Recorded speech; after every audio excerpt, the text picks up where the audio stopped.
Welcome back to my channel. তোমাদের সাথে আমি রিয়া। তো আজকে আমি যাব দিদি বাড়িতে। তো আমি ট্রেনে করে যাব না, আমি আজকে দিদি বাড়ি যাব স্কুটি নিয়ে। আমার দিদি বাড়ি আমার বাড়ি থেকে খুব একটা কাছে নয়। আমার বাড়ি হলো গোবরডাঙ্গা, আর আমার দিদি বাড়ি হলো কলকাতা গড়িয়া, সেই সাউথের লাইনে। অত দূরে স্কুটি নিয়ে যাওয়া অতটা কিন্তু মুখের কথা নয়, যথেষ্টই কঠিন ব্যাপার বলতে পারো। তো ইচ্ছে যখন হয়েছে তখন তো যেতেই হবে, তাই গাড়ি নিয়ে বেরিয়ে পড়লাম দিদি বাড়ির দিকে। রাস্তা দিয়ে যেতে যেতেই গেটের সামনে গিয়ে দেখি গেট পড়েছিল। আমরা যখনই ঢুকলাম তখনই গেটটা উঠে গেল, তবে অনেকটাই জ্যাম হয়েছিল, আর জ্যাম হওয়ার কারণে আমাদেরকে দাঁড়িয়ে পড়তে হলো। গাড়িগুলো আস্তে আস্তে করে পাস হচ্ছিল, তার জন্য একটু একটু করে সবাই দাঁড়াচ্ছিল আবার এগোচ্ছিল। জ্যাম হলে তো দাঁড়িয়ে পড়তেই হবে। যাই হোক, জ্যামটাকে কোনো রকমভাবে কাটিয়ে তারপরে আবার আমরা রওনা হলাম আমার দিদি বাড়ির উদ্দেশ্যে।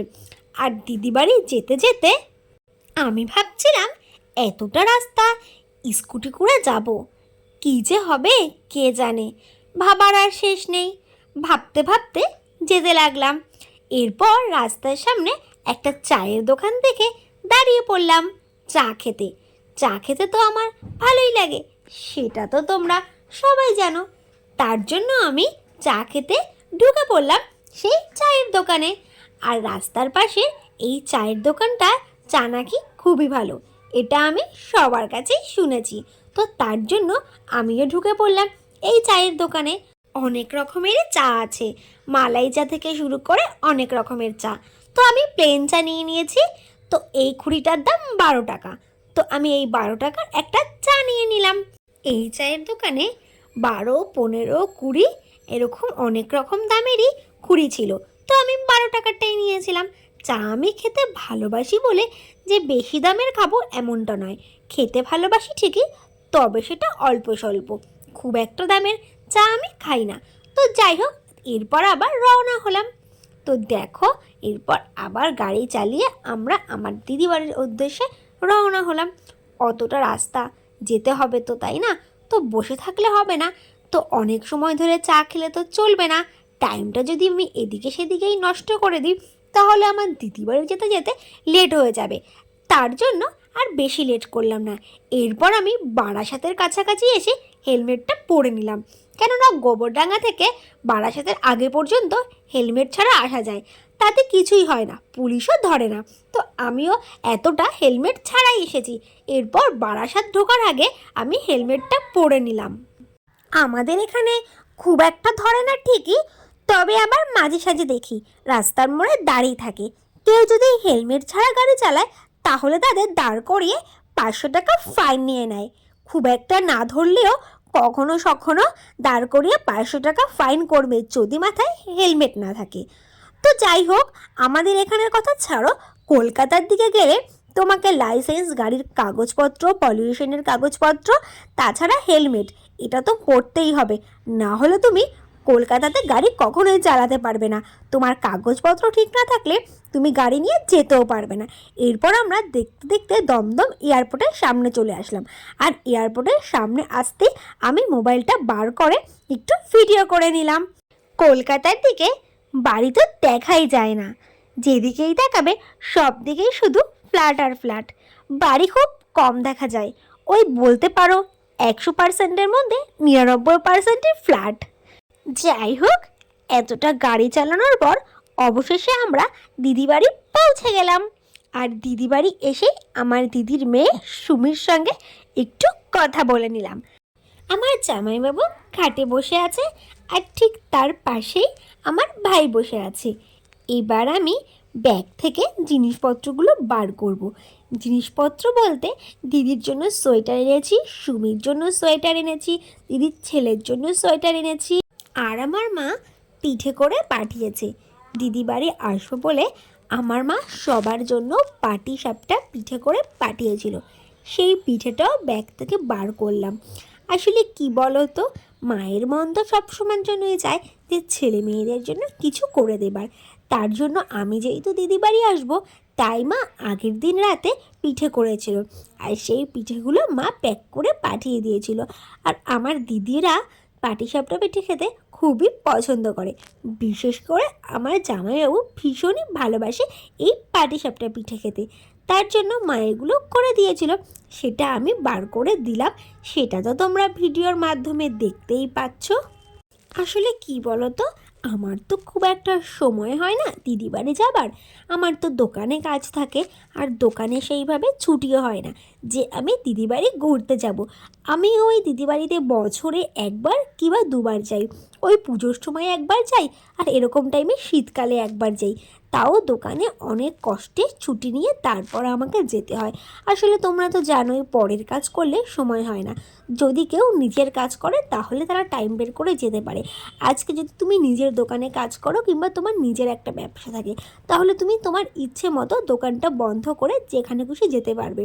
আর তুমি যদি পরের দোকানে কাজ করো, তাহলে তারা যখন তোমাকে ছাড়বে তখনই তোমার দোকান থেকে বেরোতে হবে।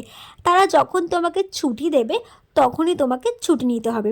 তুমি তোমার ইচ্ছে খুশি মতো কখনোই ছুটি নিতে পারবে না। তাই আমার সেরকমভাবে দিদি বাড়ি যাওয়া হয় না। আর আমি যখন যাই তখন অনেকগুলির ব্যাগ হয়ে যায়। তো দেখো, দিদির জন্য আমি এই সোয়েটারটা এনেছিলাম। এই সোয়েটারের কালারটা কিন্তু দারুণ। এই কালারটা আমার ভীষণই পছন্দের একটা কালার বলতে পারো। তো আর সোয়েটারগুলো তোমাদের ভিডিওর মাধ্যমে দেখাতে পারলাম না, তাহলে ভিডিওটা অনেকটা লেন্থি হয়ে যেত। যাই হোক, এরপর আমি হাত মুখ ধুয়ে নিয়েছিলাম, কারণ আমার খুব খিদে পেয়েছিল।